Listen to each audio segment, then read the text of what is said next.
सारा आकाश अध्याय 6 उत्तरार्ध। आपके मन में कोई खुशखबरी मचल रही है और आप उसे जल्दी से जल्दी जाकर घर सुना देना चाहते हो। तब कोई आपको बातों में उलझाए या बहस के एक से एक उलझे सूत्र निकाल कर ला रहा हो। मन में कैसी झुंझलाहट आती है। इच्छा होता है कि सारी शिष्टता और सभ्यता को ताक पर रखकर झटके से उठ खड़े हों और कहें, आप यह सारी बकवास बंद कीजिए। मुझे सबसे पहले यह खुशखबरी जाकर अपनी पत्नी को सुनानी है। दिवाकर की बैठक में मेरी हालत कुछ न कुछ ऐसी ही थी। दिवाकर ने पूछा था, काम करोगे? हाँ हाँ, मिला कुछ? मैं बेचैनी से उठ खड़ा हुआ। मिला तो सही, लेकिन बहुत दूर है। दिवाकर ने बताया, यूँ समझो कि शहर के दूसरे सिरे पर है। यार तुम बताओ तो सही, तुम शहर की बात करते हो, मैं दुनिया के दूसरे सिरे पर चला जाऊंगा। मैंने उसके कंधे पर हाथ रखकर कहा, शर्त यह है कि 3rd ईयर ज्वाइन करोगे। हाँ हाँ यार करूँगा, तू बोल तो सही। मैं झुंझला कर भी मुस्कुरा उठा। तो सुनो, काम है एक प्रेस में प्रूफ रीडिंग का। सुबह 5 से 11 तक का वक्त तय कराया, लेकिन वहाँ से सीधे कॉलेज जाने में सुविधा हो। कौन लोग हैं, कहाँ हैं, मुझे बताओ तो सही दिवाकर। देंगे क्या? इतनी उतावली नहीं। पिताजी के एक दोस्त का प्रेस है। फिलहाल तो कुछ बहुत नहीं है, लेकिन 2-1 महीने के बाद कह सुनकर बढ़ाया जा सकता है। पहले बता तो सही कि है कितना? 75। 1-2 महीने बाद 100 कराया जा सकता है। लेकिन तू ऐसा बेचैन क्यों हो उठा? वह मेरी बच्चों जैसी अधीरता पर हंस पड़ा। बहुत है दिवाकर, कृतज्ञता गदगद स्वर में मैंने कहा। यह हो जाए दिवाकर तो मेरा उद्धार हो जाएगा। तू नहीं जानता मैं कितना परेशान हूँ। घर में एक पल को चैन नहीं मिलता। मन में जैसे एक ज्वार उमड़ने लगा। कब चलोगे? चलो अभी चले ना। दिवाकर ने एक पल मेरे चेहरे को देखा और बोला, अच्छा तो चलो। और सारी बातें तय हो गई। तब भी मुझे विश्वास नहीं हो रहा था कि यह 75 रुपये की नौकरी सचमुच मुझे मिल गई है। मुझे तो ऐसा लगने लगा कि यह 2-2 पैसों को तरसना मेरे भाग्य में हमेशा के लिए लिख दिया गया है। हर महीने एक साथ 75 रुपये आना तो ऐसे सपना था जिस पर किसी तरह विश्वास नहीं किया जा सकता। बेचारे भाई साहब को इससे कुछ ही ज़्यादा मिलता है। सारा दिन खटते हैं। लौटते हुए मन होता था उड़ता हुआ चला जाऊं, जाकर प्रभा से कहूं, देख प्रभा, मुझे नौकरी मिल गई। दिवाकर की वजह से यह सब हुआ, नहीं तो यूं ही घुट घुट कर मर जाता। मैं तो उसके साथ लौट कर घर तक आया। तय यूँ हुआ कि सुबह 5 से 11 तक यहाँ रहा करूँगा। इसके बाद सीधा कॉलेज जाऊँगा। हो सकता है मेरे सौभाग्य से पहला पीरियड 3rd ईयर का ना पड़े। निश्चय ही जब भाग्य ने मेरा साथ दिया है तो वहाँ भी देगा, वरना हाजिरी पूरी कराने के लिए किसी प्रोफेसर की खुशामदी करनी पड़ेगी। उस पीरियड को छोड़ दूंगा। मन होता था दिवाकर के पैरों में लिपट जाऊं। दिवाकर, तूने मुझे बचा लिया, वरना सच कहता हूँ मैं पागल हो जाता। तू नहीं जानता मेरे घर की हालत क्या है। मेरी समझ में नहीं आ रहा कि मैं अपनी कृतज्ञता को कैसे व्यक्त करूं। मेरी आंखें भर आई। अरे छोड़ो भाई, मैंने इसमें कुछ नहीं किया। मुसीबतों से संघर्ष करने का नाम ही तो वीरता है। वैसे तो मुझे बड़ा उपदेश देता है, खुद इतना कमज़ोर है। और फिर मुझे संकोच से बचाने के लिए एकदम बात बदल कर बोला, लेकिन यार एक बात सोचता हूँ, दूर बहुत पड़ जाएगा। आने जाने और खाने पीने की मुसीबत होगी। दूर की तो कोई बात नहीं, मुश्किल से 2 मील होगा। ज़्यादा भी हो तो क्या, सुबह सुबह ज़रा टहलना भी हो जाएगा। हाँ, खाने की समस्या ज़रा टेढ़ी है। फिर मैंने सोच कर कहा, पर खैर वह भी कोई दिक्कत नहीं, प्रभा बना दिया करेगी। सुबह कुछ जल्दी ही तो उठना पड़ेगा, रात को बन जाया करेगा। दिवाकर, उसकी बड़ी इच्छा थी मैं जैसे हो MA कर डालूं। सुनते ही खुशी से उछल पड़ेगी। अच्छा हाँ, अब बता, उसने एकदम याद करके कहा, उस दिन तुम किरण से। क्षमा के स्वर में मैंने उसके दोनों हाथ पकड़ लिए। यार सब चलता है भाई, जरा यह समय गुजर जाने दे, फिर किसी दिन बैठ कर सब बता दूंगा, जैसे तेरी मर्जी। लेकिन इतनी सुबह उन्हें मुसीबत नहीं होगी खाना बनाने में? उसने चिंता से क्यों पूछा। क्योंकि 5 बजे यहाँ पहुँच जाने का मतलब हुआ तुम 4:30 पर घर से चलो, यानी 3:30 पौने 4 पर उठो। परेशानी तो खासी है। सब हो जाएगा दिवाकर, सब हो जाएगा। उसे तुम नहीं जानते, उसने कितनी मुसीबतें सही है, इसे कोई नहीं जानता। मेरे लिए वह सब कर सकती है, सब सह सकती है। और अपने जैसे अभागे के लिए प्रभा के त्याग और मुसीबतों का ध्यान करके मेरी आंखों में आंसू आ गए। विह्वलता के आवेश में मेरा निचला होठ फड़कने लगा। एकदम दूसरी ओर देखते हुए मैं रुलाई पर नियंत्रण पाने की कोशिश करता रहा। कहीं प्रभा के सामने भी रोने लगा तो अच्छा नहीं लगेगा। थोड़ी देर हम लोग यूं ही बिना बोले चुपचाप चलते रहे। फिर मुश्किल से मैंने कहा, दिवाकर कुछ रुपए उधार दो। कितने? 20 काफ़ी हैं, मिलते ही चुका दूंगा। सोचा आज घर खाली हाथ नहीं जाऊंगा, कुछ न कुछ प्रभा के लिए लेके जाऊंगा तो वह खुश हो जाएगी। उसे धोती की सख्त ज़रूरत भी है। यहाँ तो नहीं है, किरण के पास होंगे तो दे दूंगा। और हाँ, शिरीष भाई साहब आए हैं, वे पूछते थे तुम्हें। आज सनीचर है ना, सो दोपहर की गाड़ी से आ गए। बहन से मिलने गए थे, अब तक लौट आए होंगे। मन रो रहा था कि कहूँ अब कहीं नहीं जाऊंगा, किसी से नहीं मिलूंगा। मुझे प्रभा के पास जाकर सबसे पहले ये सूचना देनी है, लेकिन दिवाकर से रुपए लेने थे और मैं उस समय इतना एहसानमंद था कि वह अगर जहन्नुम में भी चलने को कहता वहाँ भी जा सकता था। चलते हुए पूछा, क्यों, रविवार को तो हमारी छुट्टी रहा करेगी ना? बिल्कुल रहेगी, अगर काम कराएगा तो ओवर टाइम देगा। फिर मुझे समझा कर बोला, देखो प्रूफ रीडिंग तो तुम जानते नहीं हो, 5-7 दिन तो तुम्हें सीखने में लगेंगे।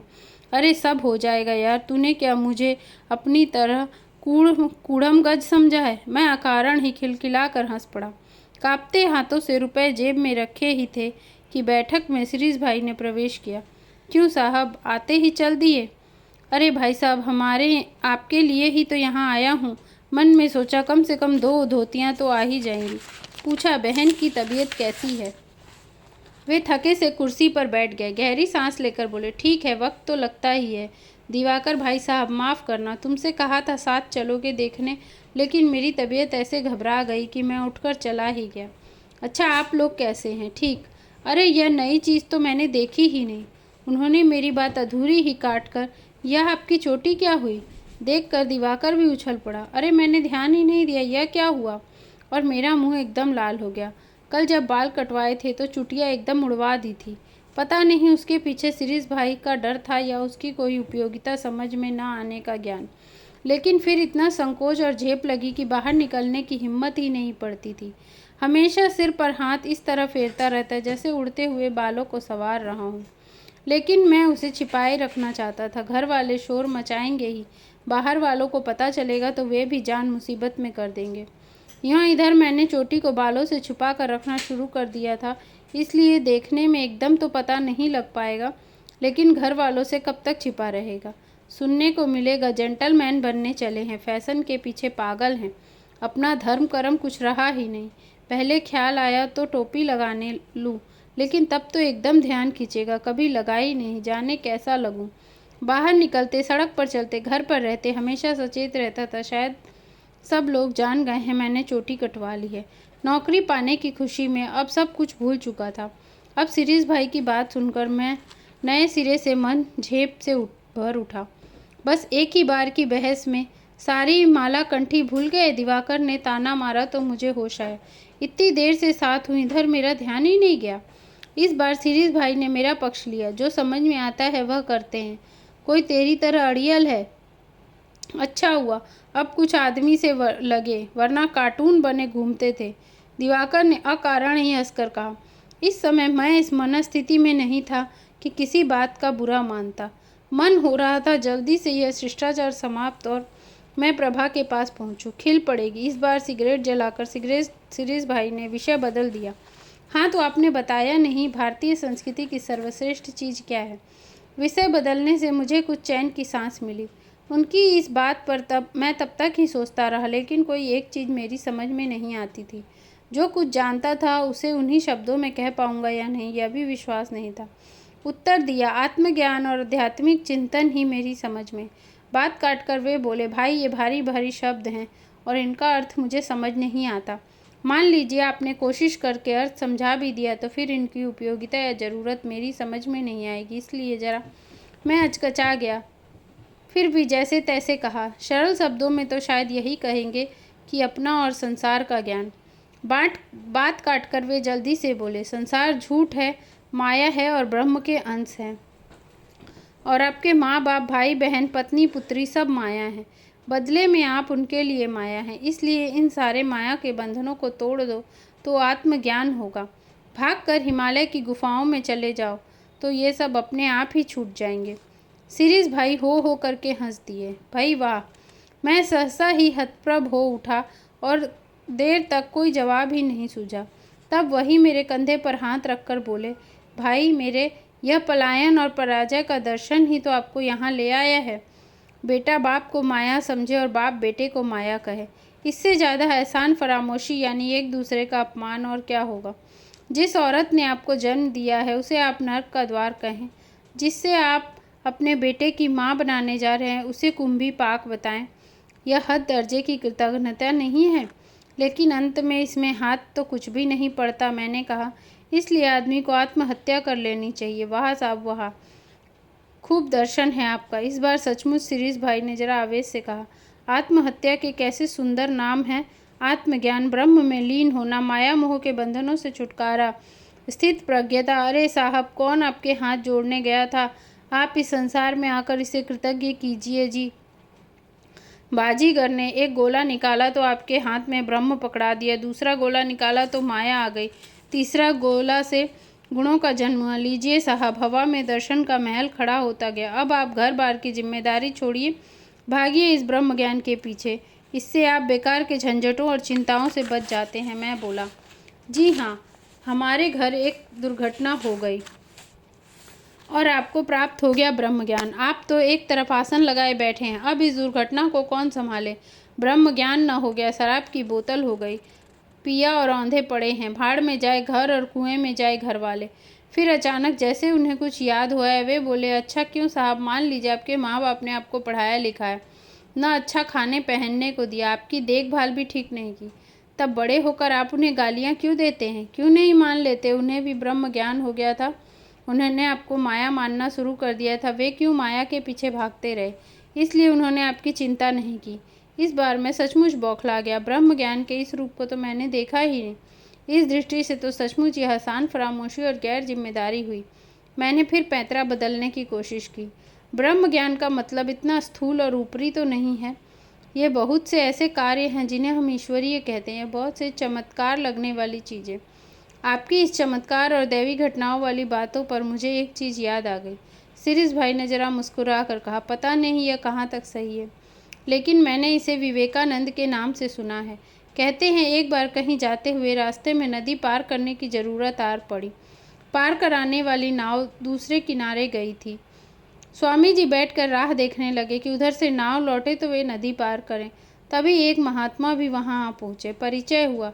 महात्मा जी को जब पता चला कि स्वामी जी नाव की प्रतीक्षा कर रहे हैं, उन्होंने उनकी बहुत भर्त्सना की। कहा कि अगर ऐसी ऐसी जरा सी बाधाओं से यूं रुककर खड़े हो जाओगे तो कैसे चलोगे दुनिया में?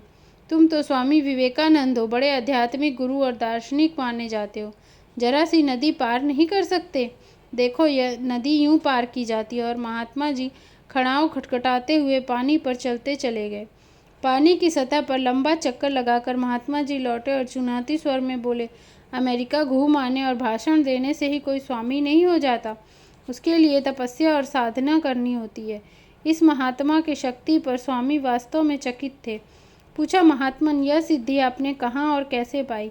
अपने प्रभाव और स्वामी जी की मूर्ता पर महात्मा मुस्कुराए, बड़े गर्व से बोले, यह सिद्धि यूं ही मिली है, इसके लिए मुझे हिमालय की गुफाओं में 30 साल तपस्या करनी पड़ी है। महात्मा जी की इस बात पर स्वामी जी खिलखिलाकर हंस पड़े। शिरीष भाई ने अपनी बात तोड़कर मुझे प्रश्न करने का अवसर दिया, और बात सचमुच ऐसी रोचक थी, ऐसी जगह तोड़ी गई थी कि मेरे मुंह से अपने आप निकल गया। क्यों? इसमें हंसने की बात क्या है? वही तो स्वामी जी ने कहा। वे बोले, महात्मन, आपके इस चमत्कार पे मैं सचमुच चकित हूँ, लेकिन भगवान, नदी पार करने का काम तो 2 पैसों में हो सकता है, उसके लिए आपने अपनी ज़िंदगी के 30 साल बर्बाद कर दिए। 2 पैसे के काम के लिए ऐसे 30 साल जो आपको कभी वापस नहीं मिलेंगे। 30 साल आपने इस साधना में लगाए और जीवन के बाकी दिन आप इस चमत्कार या सिद्धि के दर्शन में लगाएंगे। जिंदगी भर नदियाँ पार करेंगे और लोगों की श्रद्धा लूटेंगे। ये 30 साल आप मानव कल्याण के किसी कार्य में नहीं लगा सकते थे? कोई दवा ही खोजते जिससे लोगों को किसी रोग से मुक्ति मिलती। अपनी बात समाप्त करके शिरीष भाई बोले, मैं नहीं जानता यह घटना सच है या झूठ, लेकिन इस सच्चाई से हम इनकार नहीं कर सकते कि आदमी भूख और रोग में तड़प तड़प कर मरता रहा और आपको भारतीय संस्कृति मानव मात्र के कल्याण का राग अलापती रही औरत और शूद्र के कबाब भून भून कर खाते हुए हम लोग जीवन मात्र की समानता के बारे में नारे लगाते रहे। चींटी और हाथी में तो हमने एक ब्रह्म देखा, लेकिन शंभूक और सीता को जीवित प्राणी नहीं समझ पाए। उस पर हमने क्या क्या अत्याचार नहीं किए। अचानक मुझे शिरीष भाई की बात सुनाई देना बंद हो गई। लगा जैसे मैं प्रभा के सामने सिर झुकाए अपराधी की तरह खड़ा हूँ। क्या मृद पुरुषोत्तम राम राजा के भीतर एक क्षण के लिए भी यह अपराध सिर झुकाकर नहीं खड़ा हुआ होगा? कभी उसने सीता के सामने अपने आप को निरुत्तर नहीं पाया होगा? और अचानक मेरा दम घुटने लगा। मन हुआ अभी अभी इसी क्षण मुझे प्रभा के सामने होना चाहिए। मैं यहाँ बैठा बैठा बहस कर रहा हूँ, कैसे इस बहस को समाप्त करूँ, भागूँ?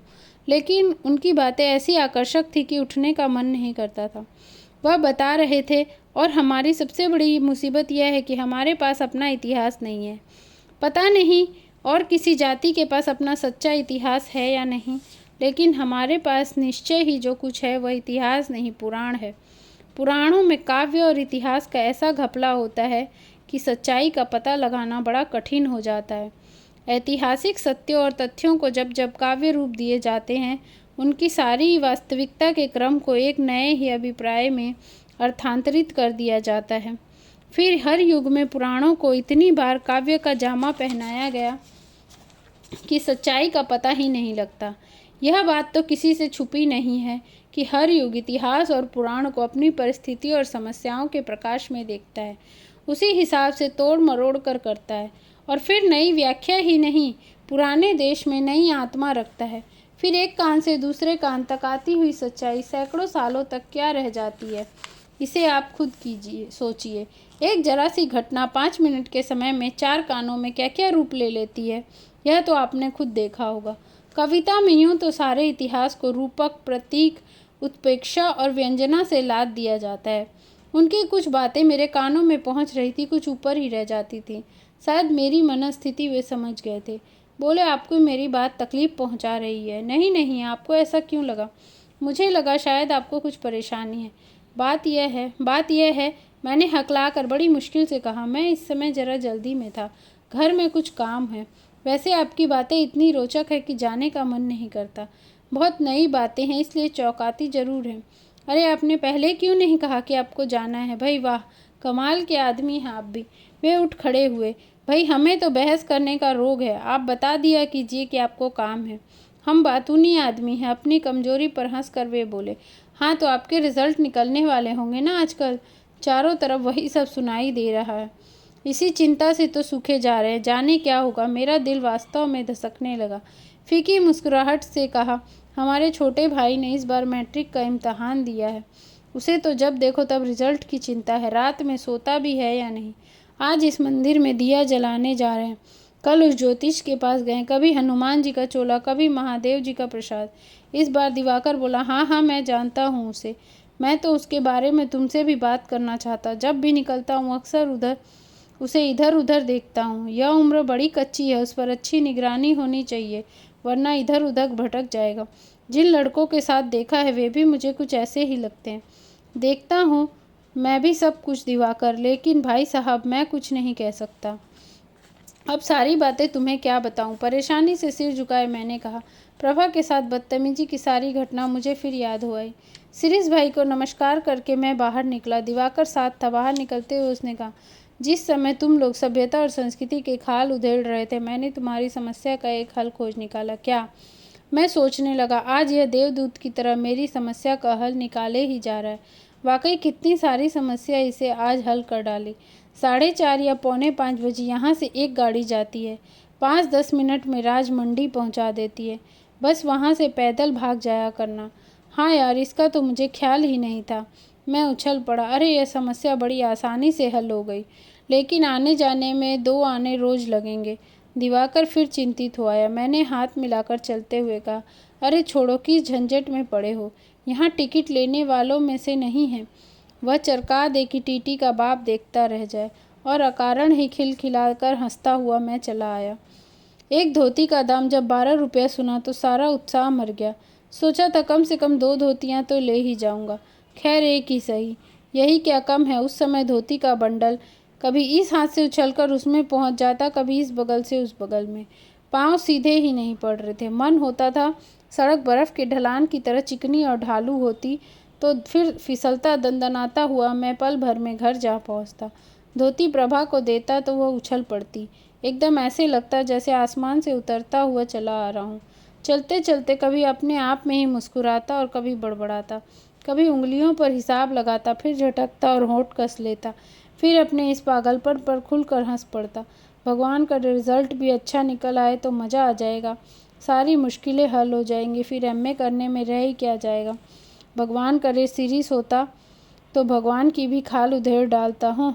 मूर्ख है, वैसे बातें तो सच ही कहता है, लेकिन भाई बिना सभ्यता संस्कृति और धर्म के कहीं काम चलता है।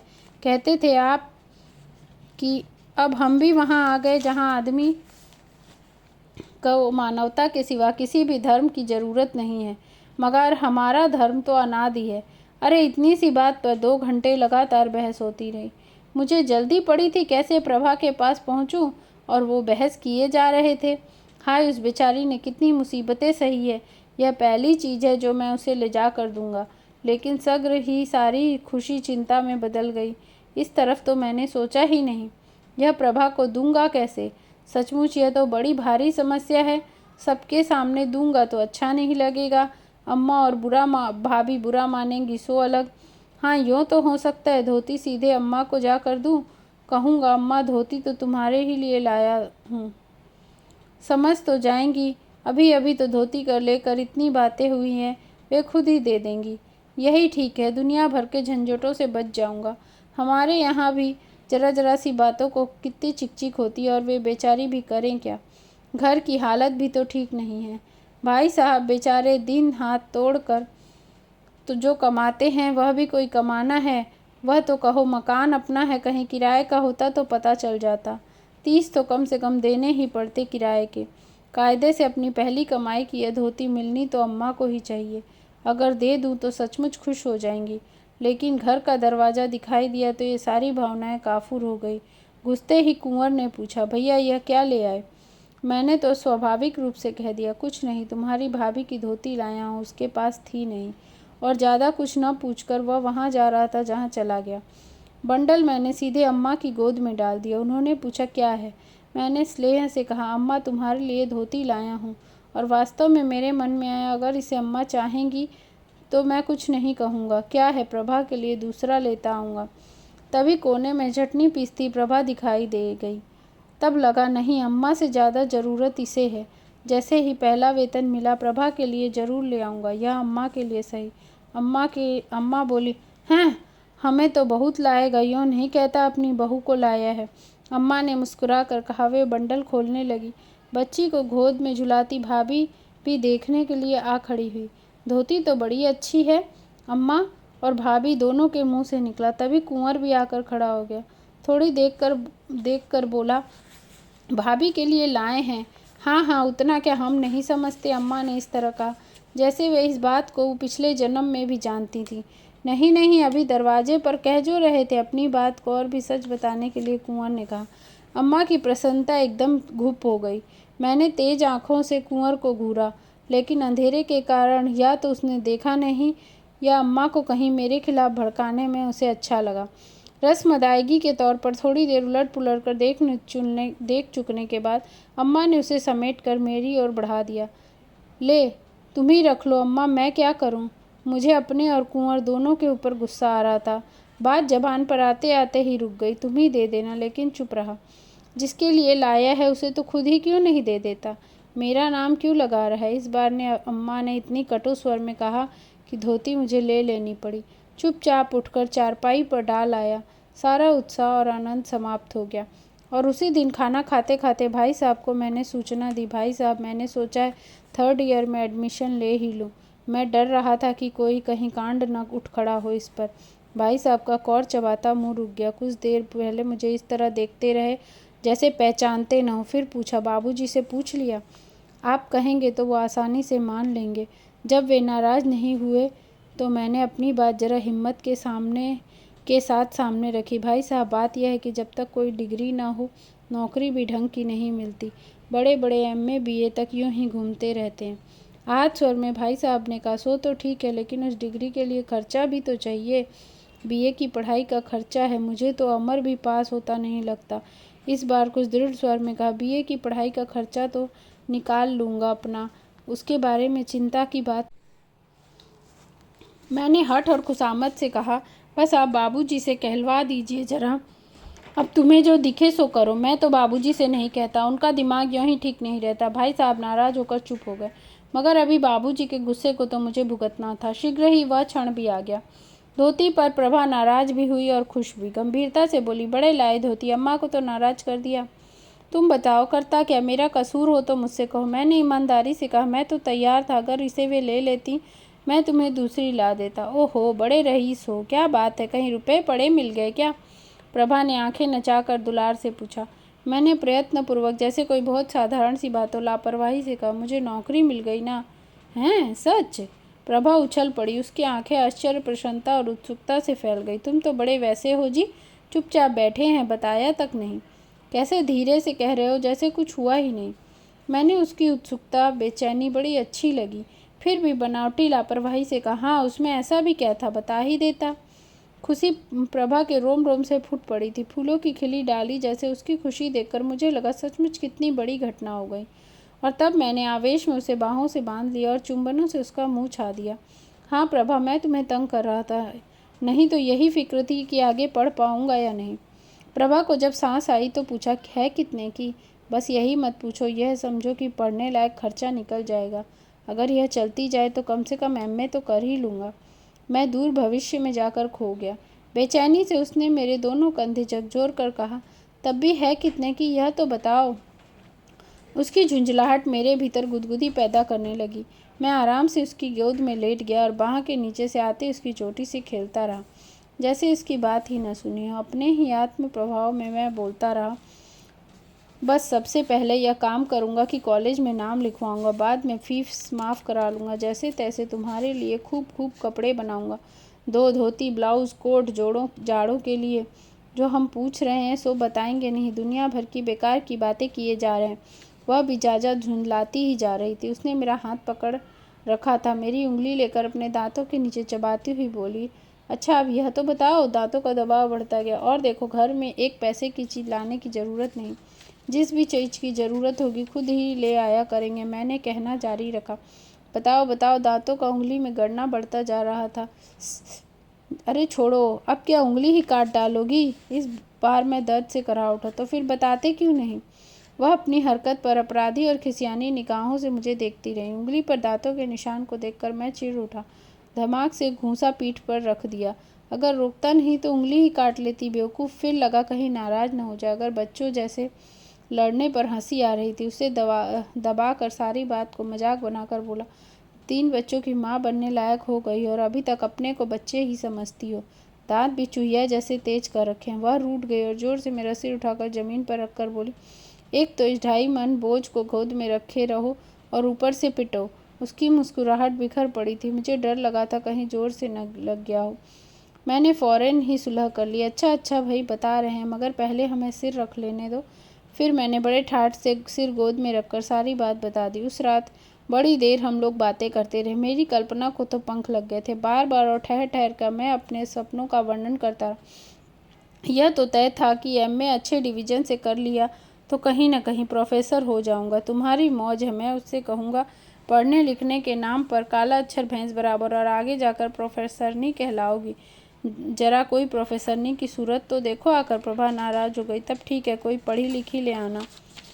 लड़कियों को भी तो पढ़ाओगे, उनमें से किसी एक को छांट लेना, और अपनी लड़की को जो पढ़ा लेंगे। मैंने खुशामद से कहा। गुस्सा भूलकर प्रभा बोली, हाँ, यह तो अभी से कह देती हूँ, बाद में तुम ची चपड़ करो। मैं कॉलेज ज़रूर ज्वाइन करूँगी। अरे जो चाहे सो कर लेना प्रभा, तुम घर की रानी होगी, कौन तुम्हें रोकने वाला होगा फिर। मैं सपनों में खो गया। और देखो, हमारी एक अच्छी सी लाइब्रेरी ज़रूर होगी, उसमें नई नई किताबें ला कर रखेंगे, 2-3 पत्रिकाएँ मंगाया करेंगे। लेकिन रेडियो के बिना तो घर सूना सूना लगेगा। प्रभा बोली, नहीं, घर सूना क्यों लगेगा? मैंने दुष्टता से कहा, उसका भी इंतजाम कर लेंगे पहले ही। चलता फिरता रेडियो तब तो घर में घूमने लगेगा। प्रभा लजा कर लाल हो उठी, और उस समय तो कुछ भी होना कठिन नहीं लग रहा था। प्रभा की मांसल बाहों पर सर रखे मुझे संसार की बड़ी से बड़ी मुसीबत छोटी लग रही थी। लगता था मैं हर बाधा को जीत सकने का सामर्थ्य रखता हूँ। मैं एक योजना रखता तो प्रभा उसमें सुधार करती। प्रभा जो कुछ बताती उसमें मैं मीन मेख निकालता। उस रात बगीचे के फूलों से लेकर बंगले के फाटक पर लगने वाले अपने नाम की प्लेट तक हर विषय पर हम लोगों ने बात की। बीच बीच जब मैं ध्यान आता तब बातें कितनी निराधार हैं या कोई इस बात की याद दिला देता तो खुद ही कहते, सूत न कपास, हम लोग भी जाने कहाँ कहाँ के कुलाबे मिला रहे हैं। थोड़ी देर चुप रहते, लेकिन फिर नए सिरे से बातें निकलती। हाँ, सारी बातें यहीं आकर समाप्त होती हैं। बस बीच की थोड़ी सी कठिनाई और मुसीबतें हैं, इसके बाद तो बेड़ा पार ही समझो। इन्हें भी जरा हिम्मत से सह लें, फिर तो प्रभा मैं तुम्हें रानी बना दूंगा, रानी। और जब बदले में वह संसार की सारी कठिनाइयों को चुपचाप सह लेने का आश्वासन देती तो मैं कृतज्ञता और विश्वास से गदगद हो जाता। जब मुझे याद आया कि अपने इन सारे नक्शों में हमने अपने घर वालों को तो शामिल ही नहीं किया, तो बोला, एक भाई मैं को अपने साथ रख कर पढ़ाऊँगा, अमर को नहीं, वह तो बदतमीज है, कुंवर सीधा है, वह रह भी लेगा। घर छोड़कर अम्मा बाबूजी तो हमारे साथ क्या रहेंगे। हाँ, कभी कभी आया जरूर करेंगे, भाई साहब का तो बोझ कुछ हल्का हो जाएगा। प्रभा कुछ नहीं बोली। उस रात हृदय की कल्पना उन्मुक्त थी और होठों के स्वप्न गीत बनकर फूट पड़ना चाहते थे। उस रात हम दोनों की आत्माएं एकाकार होकर सतरंगे फूल जैसी बन गई थी और इसे वर्तमान में उठाकर हमें भविष्य के सुनहले संसार में ले जाएगा। हम लोग हाथ में हाथ झुलाते हुए उस पर चलते अपने को साफ देख रहे थे। उस दिन सारा आकाश रोशनी के फूलों से दिप कर रहा था।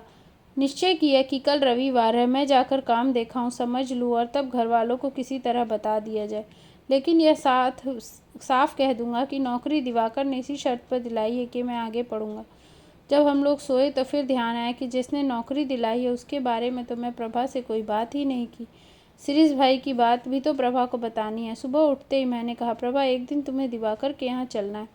वह काफ़ी दफ़ा कह चुका है। मैंने तब उसे उस दिन की सिनेमा वाली बात बताई। कैसे? तब मैंने कहा था वह तो अपने घर गई है। किरण की बात भी बताई। प्रभा किरण के सामने होने की कल्पना से सकुचा उठी। बोलो, देखो मैं कैसे चल सकती हूँ, घर पर तो तुम देख ही रहे हो, तुम हमारे साथ चलोगी, घर का तो यह सब चलता ही रहेगा। और खैर, इस पर अभी से सरदर्द करने की ज़रूरत नहीं। हाँ, चलेंगे जल्दी ही। शिरीष भाई की बहन से भी कभी मिल आना एक दिन। कौन? चकित भाव से पूछा। मैं देर तक शिरीष भाई साहब के बारे में बताता रहा। एम्प्लॉयमेंट एक्सचेंज से लेकर अब तक की सारी बातें उसे बता दी। फिर बोला, सच प्रभा, कभी कभी तो मैं उस आदमी की बात पर आश्चर्य करता हूँ। हर चीज़ का देखने का उसका अपना ही अलग तरीका है। वह तो जैसे किसी चीज़ को मानता ही नहीं। जिसे देखो अपना खंडन कहता है। हमारे पास अपना इतिहास है ही नहीं। जो कुछ है वह पुराण है, जिसमें धर्म, अंधविश्वास और कविताओं का घपला है और वहाँ सच्चाई का पता ही नहीं चलता। या फिर किराए के भाटों द्वारा लिखे हुए कुछ राजाओं के प्रशस्त काव्य हैं, जिसमें गांव राजाओं को धरती का सिरमौर बताया जाता है। कहता है कि शास्त्रों और स्मृतियों के नाम पर हमारे पास वे चीज़ें हैं जिनमें कहा गया है कि नियम कायदे कुछ पहले बने और मनुष्य समाज बाद में आया। बोली, जब मनुष्य ही नहीं थे तो नियम कायदे पहले कैसे बने और किसके लिए? इस समय हिंदू, मुसलमान, क्रिश्चियन किसी भी धर्म की ज़रूरत नहीं। इस समय तो एक ही धर्म चाहिए, वह मानवता। लेकिन मेरी बात बीच में ही टूट गई। किसी ने किवाड़ों को ऐसे जोर से धक्का मारा जैसे पूरी ताकत से लात मारी हो। हम लोग दोनों पर जैसे बिजली सी टूट पड़ी। घबरा कर हड़बड़ाते हुए समले की बाहर चीख पुकार शुरू हो गई। पहले तो समझ नहीं आया अचानक हुआ क्या, लेकिन फिर बाबूजी के चीखने का स्वर सुनाई देने लगा। वे मोहल्ले पड़ोस के सुनने की चिंता किए बिना जोर जोर से दहाड़ रहे थे। प्रभा अपने कपड़े ठीक करने लगी। मैं लड़खड़ाते घुटनों के साथ किवाड़ की दीवारों से झांक कर देख रहा था। बाबूजी एक तरफ खड़े जोर जोर से कह रहे थे, जवानी हमें भी आई थी, पर ऐसा नहीं कि न दिन देखे न रात, जब देखो बहू को लिए पड़े हैं। अरे घर में बच्चे हैं, बूढ़े हैं, किसी का तो लिहाज करो, 10 बजने आ रहे हैं। बाबूजी का अभी भी सवेरा नहीं हुआ। ऐसी भी बेशर्मी किस काम की साली? रात भर ही मस्त हो रहे हैं, चूर हैं जवानी में, ना दुनिया का ध्यान ना आंखों की शर्म। आग लगे ऐसे अंधेपन में। नहीं बोलते थे तो ऐसे डरते थे कि औरत न हो गई कोई शेरनी हो गई। अब बोलने लगे तो जब देखो उसी के पास मंडरा रहे हैं। सारा घर नहा लिया, धो लिया, सारा काम काज खत्म हो गया, यहाँ अभी गुलछर्रे ही उड़ रहे हैं। हम दोनों ने एक दूसरे को देखा जैसे कहीं से अचानक बम आकर बीच में फट गया हो। अब क्या हुआ? फिर झांका। बाबूजी का भाषण निर्वात जारी था। हालत तो यह है कि हिम्मत उल्लू के पट्ठों की तरह ये आगे पढ़ेंगे। लाट साहब ने खत्ती गाड़ दी है ना, साले नवाबजादे कहीं के। हूँ तो रात को धोती की बात आगे पढ़ने की बात सब बाबूजी के पास पहुँच गई। जब खूब चीख चिल्लाकर बाबूजी चले गए तो जरा सा किवाड़ खोलकर प्रभा ने डरते डरते झाँका। फिर दबी ढकी सिमटी सी भीगी बिल्ली बनी चुपचाप निकल कर चली गई। मैं सहसा संचित करने लगा कि कैसे निकलकर सबकी आंखों का सामना करूंगा। लगता था जैसे कोई घोर अनैतिक और अनुचित अपराध करते हुए रंगे हाथों पकड़े लिए गए हों।